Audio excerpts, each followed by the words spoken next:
Yeah, Make amen. war unaffordable. If we were on a Bitcoin standard, we would not be printing money we don't have. We would not be debasing a currency, so we would not be stealing.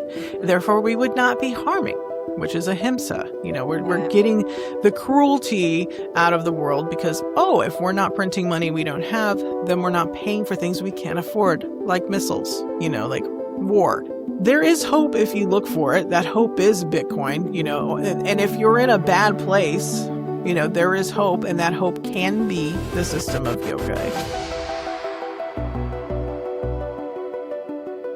Hi, everyone. Welcome to Ask a Bitcoiner 21 Questions. I'm your host, Saida Gomez. What do yoga and Bitcoin have in common? Here to let us know, to fill us in, and to break it down is none other but Heather Larson, yoga teacher, of course, Bitcoiner, and host of Radio Detox. Heather, how are you today?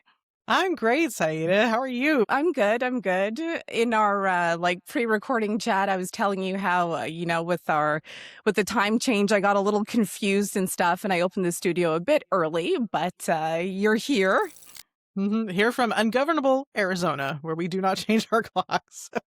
Yeah. I mean, I think that's the way to be. And maybe we'll get into how light affects us and stuff when we talk more about yoga, but I definitely feel a difference when there's just a 1 hour change. I mean, I'm so sensitive to the environment that I just sync up, and then when something changes, I'm like, ah. Yes, it throws off your circadian rhythms. It doesn't matter if you spring forward or fall back. It's going to throw you no matter what. Yeah. Yeah. I feel that. I literally feel that. So, where will we start? Maybe we'll start with your yoga origin story, I think, and then Mm-hmm. we'll lead into Bitcoin. And especially now with, all of the news, all of the confusion, all of the uncertainty, I think that you can bring some insight and wisdom for me personally, and certainly for listeners. So, Absolutely. how did you get into yoga?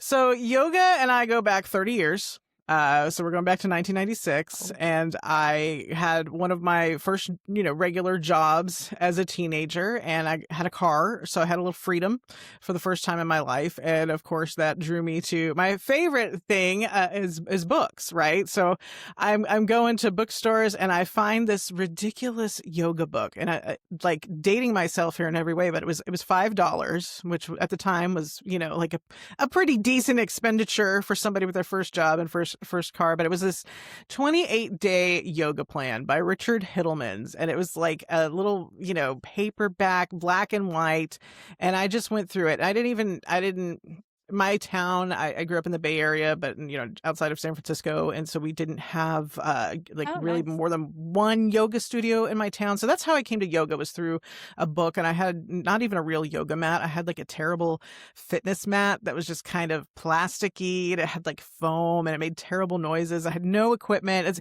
It was not at all what it is today, which is every store has yoga props. Target has, yoga props. Walmart, any store in America you could probably go into and get a Pilates ring, which has nothing to do with yoga, but I like them.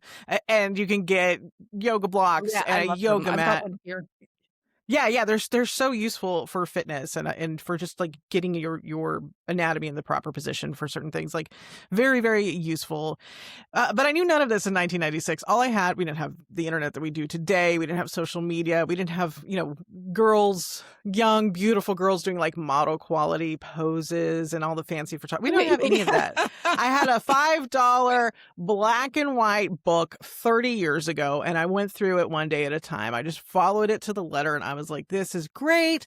A couple of my high school friends were into yoga, and we talked about it, but like we weren't going to a yoga studio. It wasn't a social thing. It wasn't anything. And from there, yoga stayed with me wherever I went in my life. I moved to Phoenix, Arizona, and at the time, the big yoga studio was At One Yoga, so I would go to At One Yoga, and that was where I learned more about yoga. But I didn't really feel the call to become a yoga teacher until the pandemic. We were stuck at Yeah. home.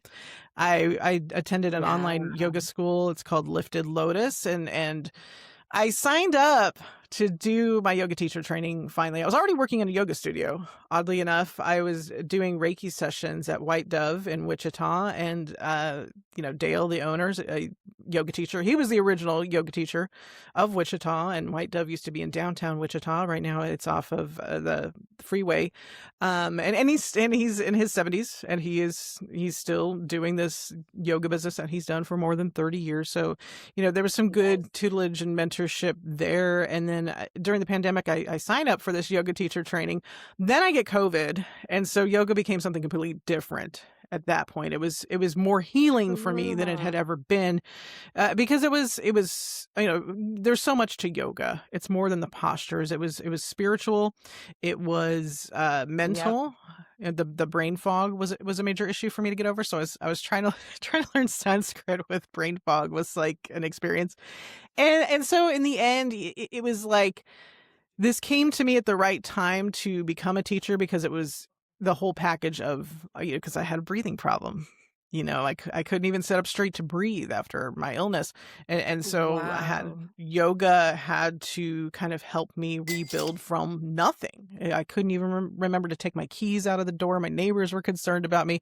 And then here I am in the background, like slowly Oh, but wow. surely learning to become a yoga teacher and learning all the things that I'd wanted to do. And that was it. And it ended up being a blessing because I'd always wanted to take a yoga teacher training, but I never had the time in my schedule. I never had, God, they're so expensive. They're like $3,000 or $4,000 to take an in-person yoga Oh, teacher yeah. training.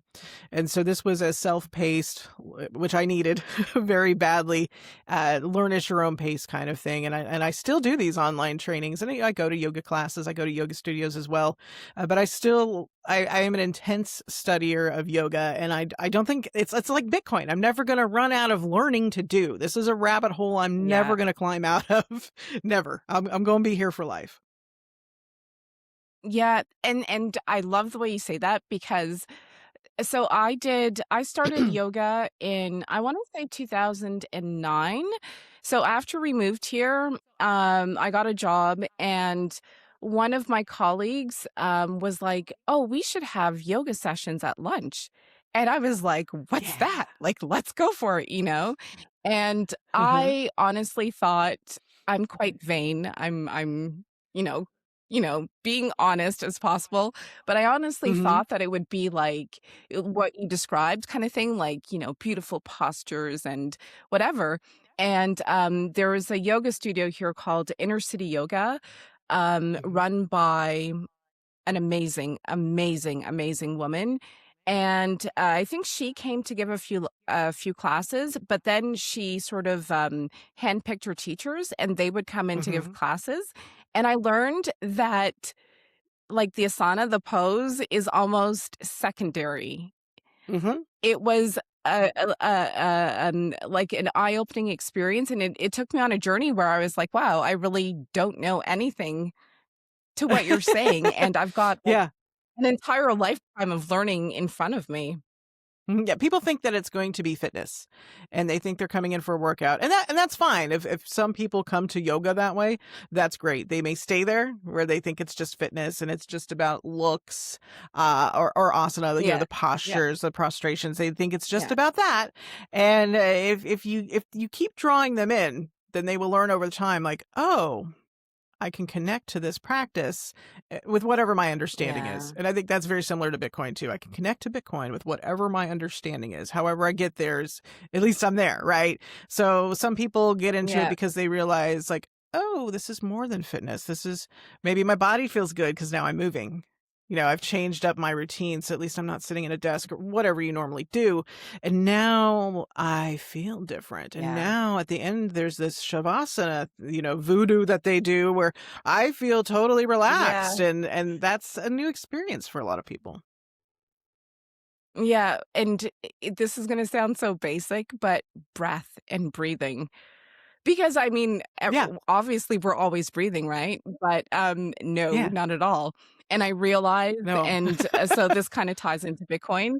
When I'm learning Hmm. something, I'm very intense. When I'm consuming information or analyzing something, I stop breathing completely, and I find, Yeah. like, my You're shoulders are right like here. this, and I'm like, Yes. yeah, The they're anatomy changes from these completely. shallow breathing that we do when we either get obsessed or we get stressed and we hunch. I do it too. I know I do it, and I'm just more conscious of it. I'm like, Yeah. "Oh, I'm doing this." why am I doing this? And I go, okay, wait, am I working on something? Am I at a laptop?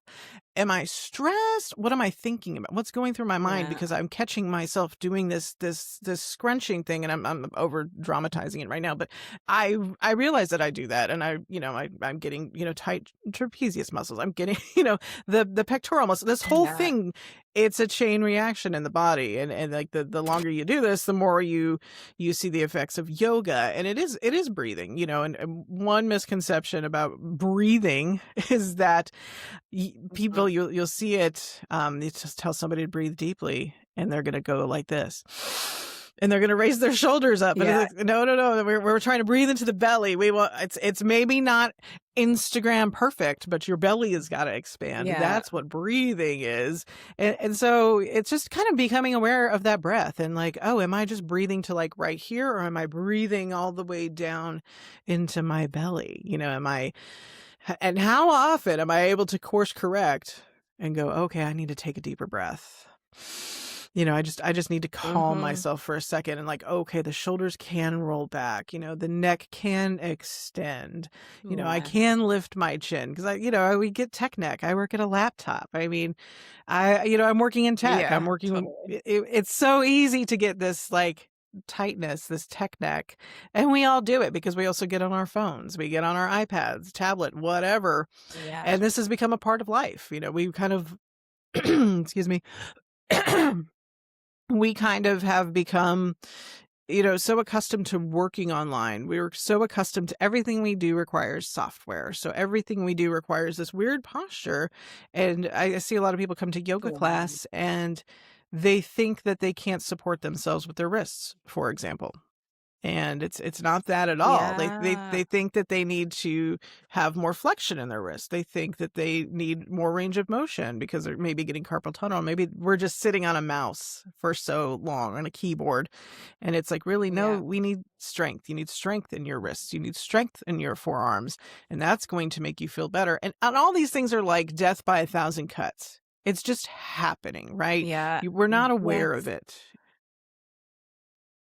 That is so true. So completely true. And so you started your yoga teacher training during COVID. That's Hmm. also a time when a lot of people, I think, really opened their eyes to Bitcoin. Did the timing Yes. sort of line up, or did you? Oh, okay. Yes.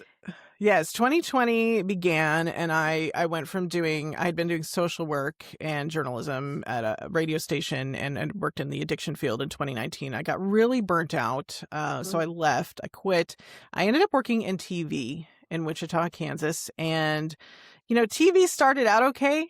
It was like, yay, I moved up from radio to TV, and then the Chiefs won the Super Bowl, and then I've Oh, got a Super Bowl, my first broadcasts were Super Bowl broadcasts with a team of 4 on the ground in oh Miami. I wow. did not know what I was doing. It was like a nightmare because it all happened so fast. And then COVID happened right after that. And I had been Bitcoin curious before.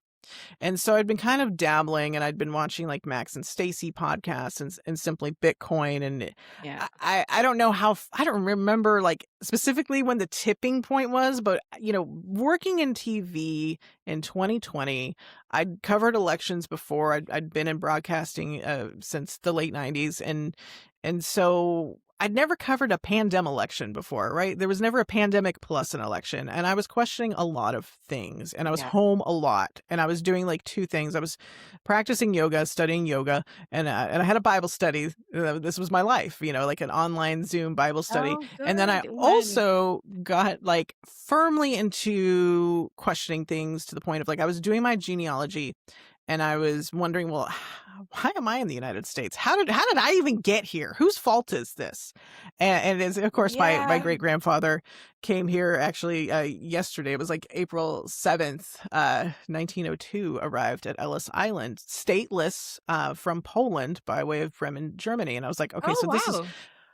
this is how I ended up in the United States. Like, because I was like, I don't like this. This is not my choice. And I was I was watching a lot of nomad capitalist videos, and I was like, I am not The enjoying living passport. here. Yeah, I was like, what passport can I get? How much genealogy do I need to do to get a Polish passport and get the heck out of here? I want out. This is insane. I do not feel comfortable in this country. Well, I'm still here. Long story short, I could not get that passport based on, my genealogy and based on my great grandparents, because they were stateless. I mean, that was the conditions of Poland. That's why they left. I mean, there was nothing there for them. They actually technically came from what is the Kherson region of Ukraine, but technically, culturally, language spoken, genetic, everything is very Polish. But modern day Ukraine is where they technically came from, and so between my great grandfather being stateless and the laws of women at the time, right? The laws that affected women also meant that I couldn't go through my great grandmother as well. So I kind of gave up on that notion, because I was like, okay, I cannot get this citizenship by descent. I certainly tried to find whatever I could find, and I was very fortunate, because if you know anything about Polish last names, they are very difficult, and ours happened to be, my great grandmother's a Zelensky, and I'm not even sure about which Zelensky spelling. Really? Yeah, and then my great grandfather brought us this last name that is, it's just very unique, and his name was very unique, whereas my grandmother was. Everyone's a Zelensky, so the great grandfather's name got me into like, okay, like now I'm stuck here in the United States, right? Like I couldn't get out, and like nobody could get out, right? So I was like, okay, I'm stuck here. I got to go down a different rabbit hole now. So there was Bitcoin, and so there my mornings before I would go produce TV news, and it was just like 2 shows a day for me at the time. It was insane. It was another burnout job, and I would watch Bitcoin podcasts all morning before I'd go to the station to produce all these Fox and ABC News shows, and just. It was such a dichotomy of like waking up and being like, yes, Bitcoin. And then it was like, oh, fiat news. It's just, it was such a weird time to be, but I made it out. We all made it out. We were all on the other side of the pandemic. Although it seemed like it was going to last forever at the time. So I wasn't expecting to ask about this, but for a while, especially back then in 2020, I don't know if this is like when Michael Saylor started talking very openly about Bitcoin or before then. Yeah. But I got the impression that traditional media, because I do I'm always on the internet, so I do see stuff from like Fox or ABC or whatever. Were they talking about it even behind the scenes back then, or was it still? It was still those weird people with the Bitcoin. It was nobody understood it. And I remember being such a passionate Bitcoiner. I went to the GM of the station at the time, and I was like, we need to cover this. Like, you know how you are when you're like first orange pilled, and I'm just like, we need to cover this. This is going to be huge, And I was that person who was like super, activated, and he thought I was crazy, and was like, that's nice, Heather. And yeah, and it's, everyone at that station had certain thoughts about him. We shall remain positive, though. But that was how I dealt with him. I was like, we've got to do this. Bitcoin thing is going to be like, oh my, it's going to the moon. I mean, I was that person. So yeah, when you're in your early orange pill stage, it's like totally. Yeah. So we had no interest in covering it. We would certainly, on our staff, we wouldn't have had anybody. We didn't have a financial expert on our staff. I mean, we were in Wichita, Kansas, so we had people who were experts on state legislature. We had people who were experts on politics. It was an election year, and also that year, I mean, Bitcoin was not an issue in that 2020 election. We didn't see it even creep up to even close to being an issue until 2024, and then it was just, I think it was flubbed. I think there was still a lot of it could have been a better opportunity. I think maybe the next election will be even better for Bitcoin, because it's creeped into politics, and it shouldn't, but it has, and so there are people who are after that sort of thing. I certainly want to keep my Bitcoin and politics separate. And actually, Bitcoin has made me not like politics, and I do not register to vote, and I do not participate. I can change the world with Bitcoin, and yoga, but not by voting and falling into politics. It's very divided here. It's very us versus them, and which side are you on? And are you a MAGA? Are you MAGA presenting? Are you a leftist? And it's just Wait, so mega vicious. presenting? What That's a what new one does I've heard. mega presenting mean? It means Is that they that the just way you care? Like, yeah, that's if you do certain things or you wear certain things or you're white or you're MAGA presenting because you hang up the cursive sign in your house with the word faith on it. I've literally seen people talk about this on TikTok. oh, Like, yeah, so it's that's the identity politics. That's where we've gone to where people don't like the state of things so much that it's become make other people wrong and pick on certain qualities about yeah, them to decide who they voted for. Like people won't date you if you voted one way or the other. It's like in dating profiles. wow. I have friends of Oh, mine who they won't hang out with you if they think you're MAGA. They don't even ask.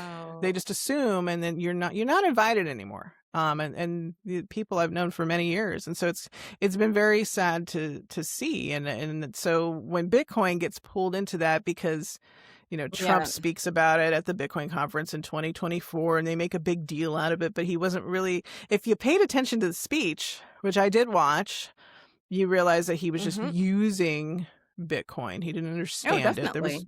no understanding there. And he was saying crypto. He wasn't saying Bitcoin. He was just trying to please everybody and, whatever Yeah, concept, somebody probably told him to say, because he wasn't writing that speech. He didn't know anything about it. Like I would love to see an actual politician who represents what's good about Bitcoin, who's actually done the homework. Somebody like, I mean, it looks like some of them have, but I don't really believe it. I won't name any names, but some yeah, of these politicians, they, I don't know, purport to want to do the right thing about Bitcoin. I just don't trust it. I just, Bitcoin yeah. is more powerful than that to me. It doesn't need a politician's approval or regulation, and that's kind of where I Mhm. sit on it. Now, I mean, this could change. I mean, if Bitcoin becomes an issue, and there are politicians who I think would represent the Bitcoin industry and represent Bitcoiners well, I would certainly Yeah, back that. I might just walk my little butt down to register to vote,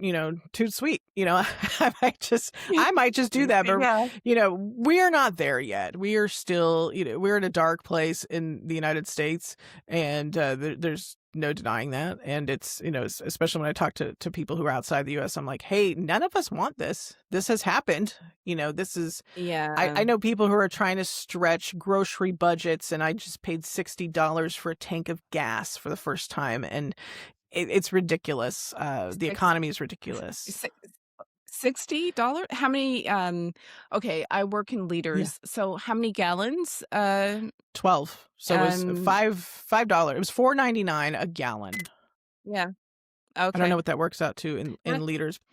That's the most I've ever paid, and um, that's a lot for yeah, Arizona. it's for Arizona in, I'm okay, so this is delicate, and please, Mhm. stop me at any time because this could be a slippery slope, okay?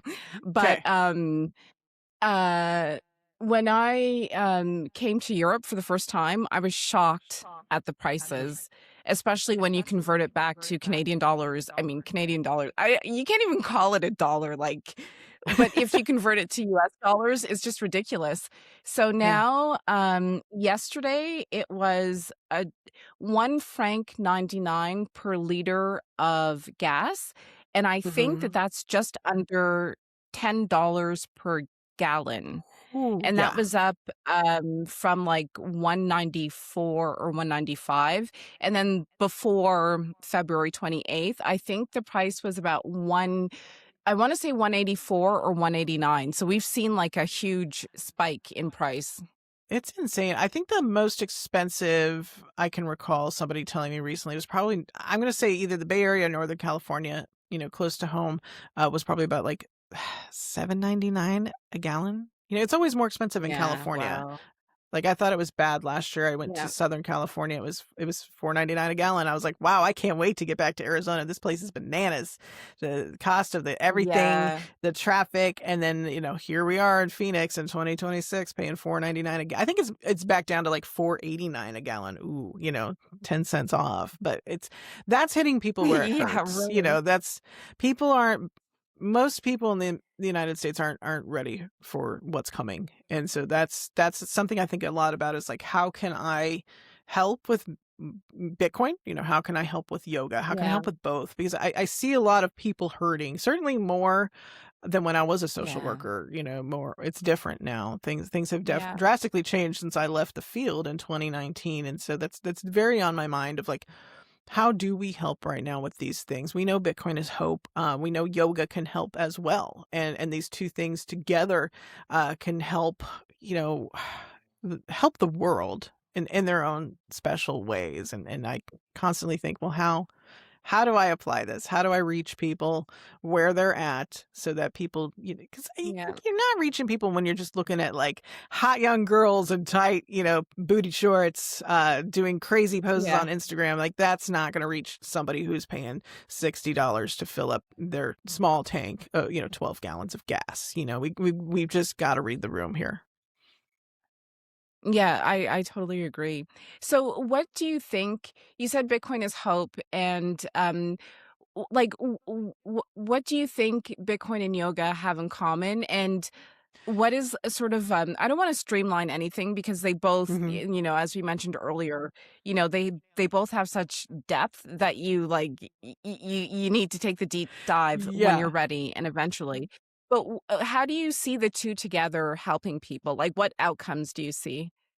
Well, I mean, the values is where I would go first. We have the same values in Bitcoin that we do in yoga. Yeah. And not to get like spiritual or religious or anything, but there are the yamas and the niyamas Yeah. of yoga, and these values of like asteya, non-stealing, svadhyaya, self-study.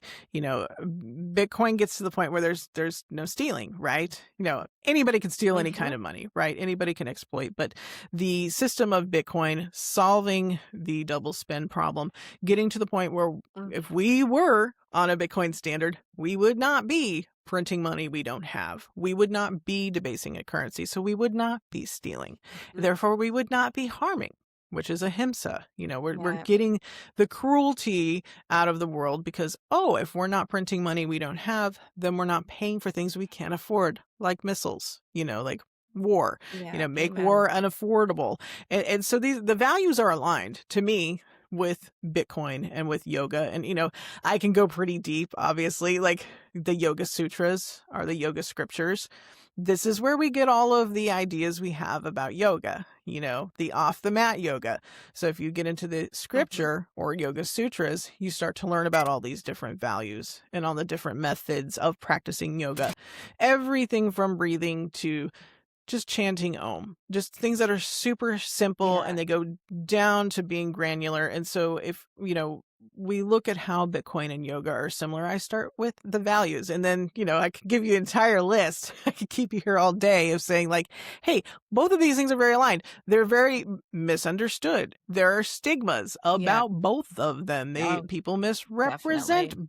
both of them. And so, there's Mhm. I can come up with about 21 different rabbit holes to go down about how Yeah. they are similar. It depends on how much time you have. Well, actually, I wanna, because I thought, when I was preparing the interview outline, I don't remember if I included it in the 21 questions, but, I find that misrepresentation in, like, you know, in social media is Hmm. everywhere for both Bitcoin and yoga, in Yes. the sense that in Bitcoin, it's like what I see outside of people that I follow, it's all about like finance bros, maybe Hmm. Miami, maybe Dubai before February the Yeah. 28th, with like baddies on their arms or whatever. And for yoga, it's the same thing. And I Yeah. consider what I see and what my yoga teacher says once a week when I show up. And it's like, Hmm. they're not at all the same. No, there's the surface level that brings you in, right? It's the finance bro thing where it's like number go up, and if you go to a bar and you talk to people about Bitcoin, they're going to default to crypto because that's what they're in. That's what they got into. Yeah. They're going to talk about whatever the hot crypto of the moment is. If it's ETH or XRP, I don't know them all, but they'll tell me about them, right? In any social setting, if you say, "Oh, I work in Bitcoin," if I try not to go there, I try not to tell people what I do for a living, and because that's the stigma, right? It's going to come. We're not there yet to where people are going to go, oh, that's cool. How'd you do that? They're just like, oh, Yeah. well, did you Yeah. hear about XRP? Did you hear? That's where they're at. So they come in at that surface level, and it's the same thing with yoga. They come in going, oh, I can do a handstand or headstand, or I can do that thing that I Yeah. saw the girl in the Lululemon pants on Instagram. I can do that thing, and I'm just going to be so pretty, and I'm just going to be so fit, or whatever people think about yoga now. But I think Yeah. once you get into Bitcoin, you realize, oh, this is a future plan. Oh, low time preference. Oh, I need to learn. I need to read some books. I need to learn more about Yeah. Bitcoin. I need to learn more about money. I need to learn more about economics. And then you go eventually maybe Yeah. down a health or fitness rabbit hole, whatever you're kind of oriented to. And then yoga's kind of the same way where you go to yoga and you're like, this is not what I thought it was. Have you ever gone to a yoga class and you think you know what you're going to get, and then you get your mind blown, right? One way or another, it's not going to be what you Yeah. think it's going Yeah. to be. And Yeah. I love that. That still happens to me to this day. 30 years in, that still happens to me. And so I think some people come in going, this is going to be fitness. This is going to be a workout. Or some people may go into a class thinking the opposite. No, this is going to be chill. And then they find out, oh, no, this is not chill. This Yeah. really is. This is It's demanding on my muscles. discovery. Yeah. I think Pilates is similar for a lot of people, but they go, oh, there's something else going on here.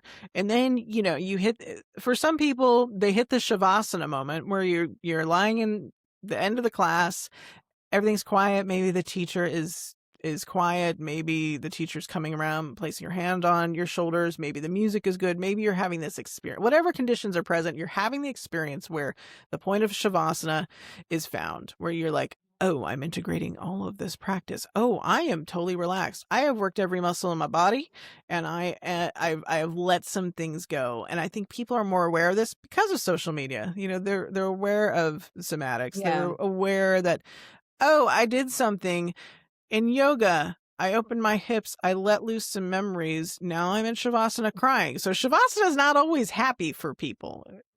Some people like to leave before Shavasana, but I try to encourage people don't leave before Shavasana. This is the entire point of yoga.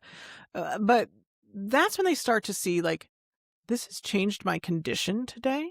My body feels different.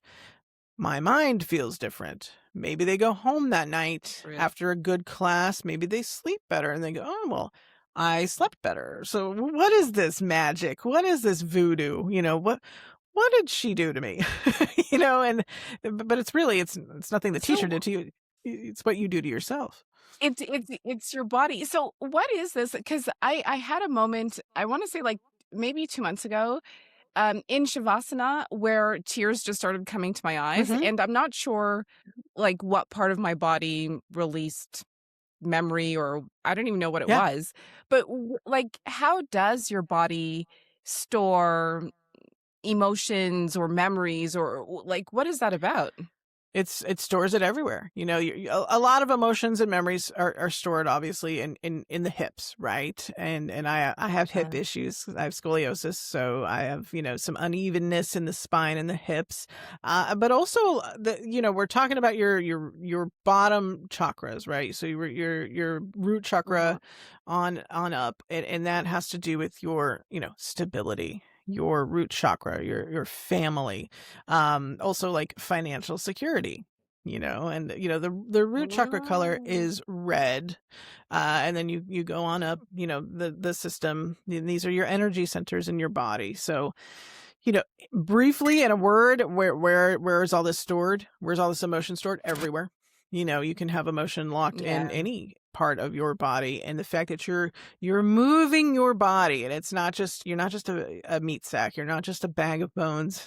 and Yeah. muscle. You have energy centers, you have an energy body, you have a fluid in your body. So you're changing Yeah. the flow of breath, you're changing the flow of fluid, you're changing these this lines up with Ayurveda, with the elements of like, you know, earth, being your bones. And so I don't want to go down too far of a rabbit hole, but you know, every system of your body is being engaged.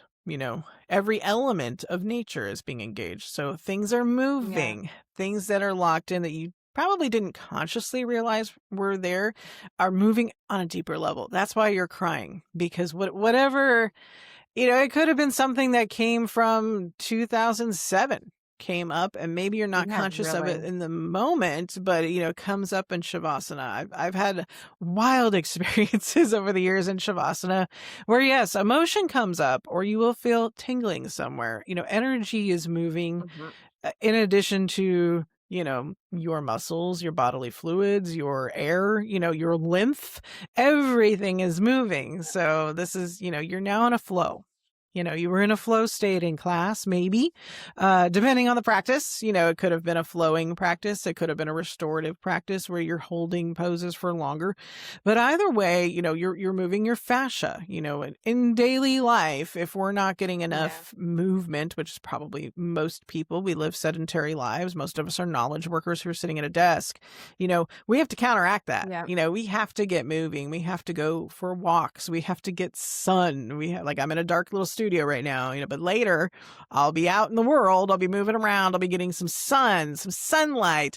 I won't be breathing the tiny room air. It'll be, Yeah. and it's that balance that we seek. So yoga gives you that balance back in your movement and in your life. And you don't have to be religious, but you can be spiritual about it. You don't have to do that either. You don't have to learn yoga philosophy to practice yoga. If you can sit down on your mat Yeah. and you can breathe through movement, if you can align movement with breath, if you can become aware of your breath, like any or all of these things together is practicing yoga.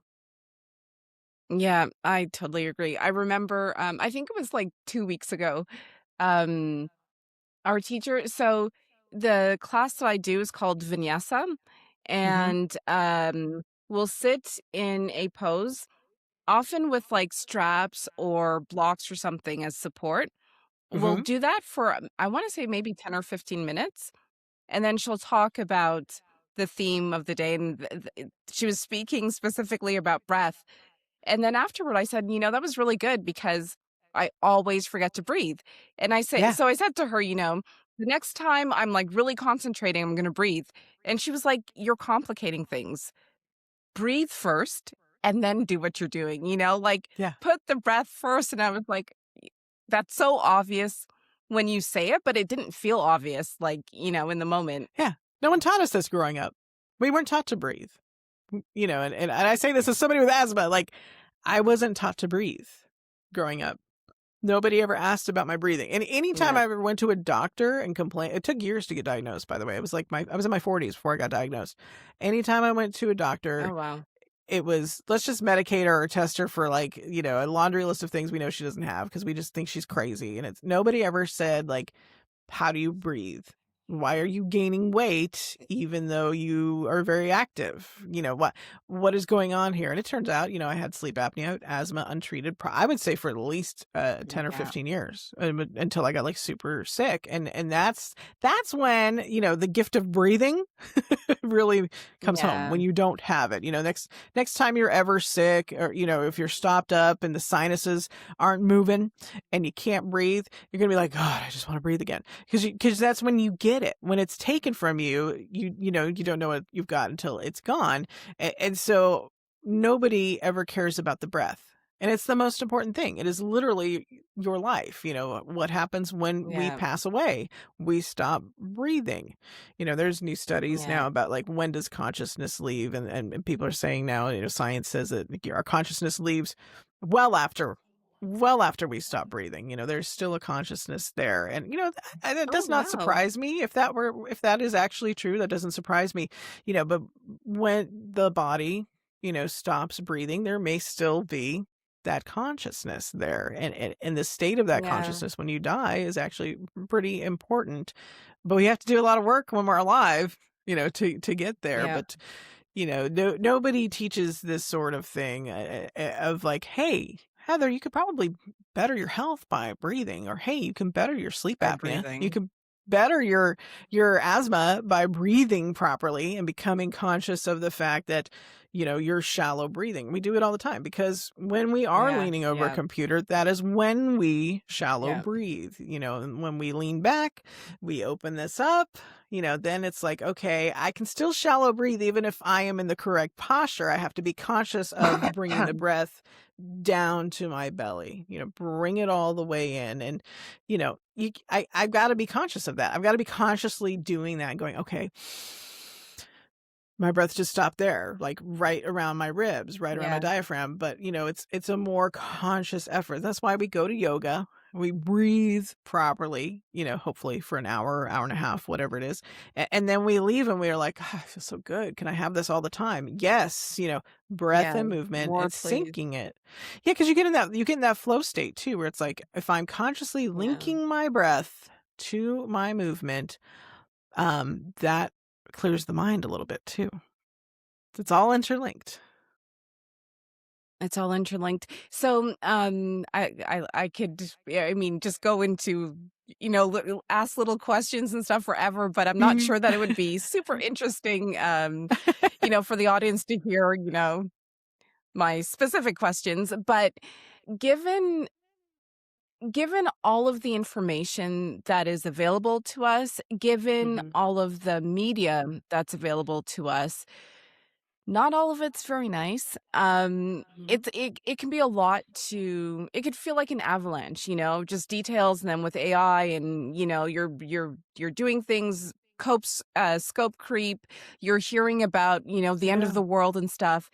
Is there are there any tips that you can leave to listeners just to pull back a little bit, maybe not absorb as much of the external world, Yeah. so that they can, sort of navigate a little bit more peacefully and more productively and, not get into, I guess, the polarity that you described earlier Mhm. where you start to judge people based on how you think Right. they vote.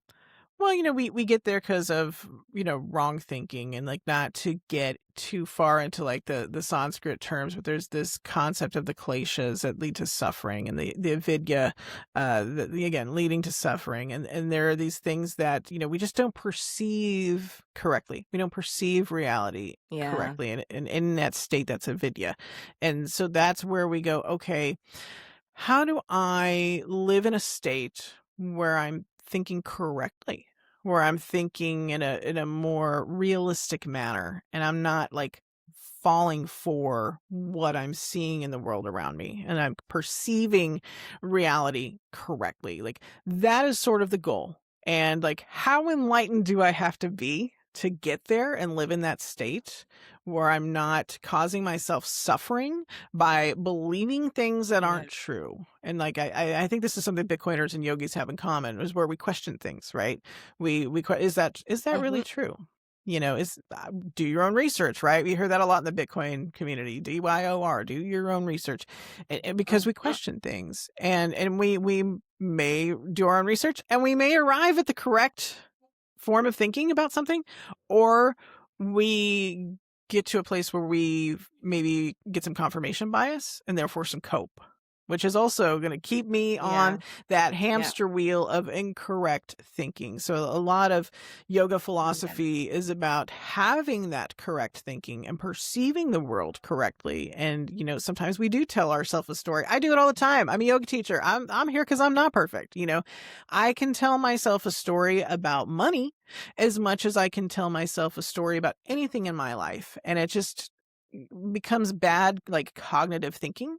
If you want to talk in like the Mhm. science terms, we could say, okay, these are cognitive distortions.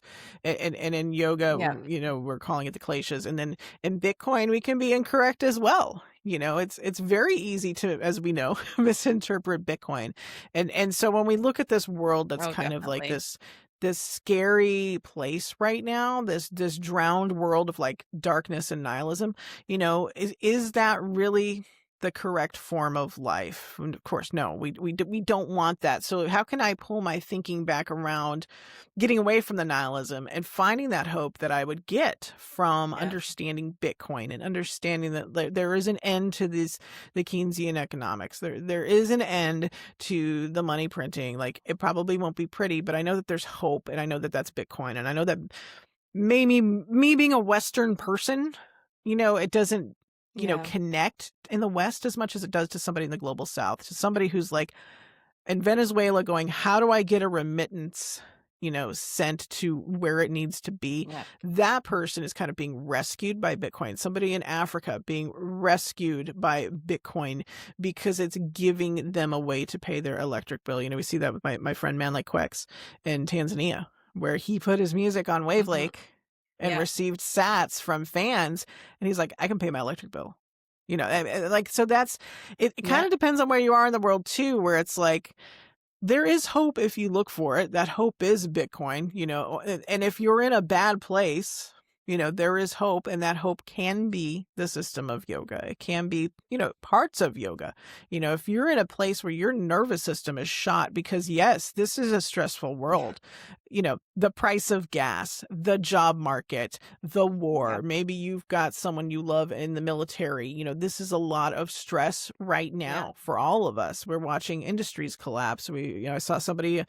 Pega on Nostr today was made an appearance on Nostr. She is in Iran, and, they haven't had internet for 40 days. She made a post today about how, you know, Yep. online businesses have collapsed. They haven't had internet for 40 days. You can't run an online business.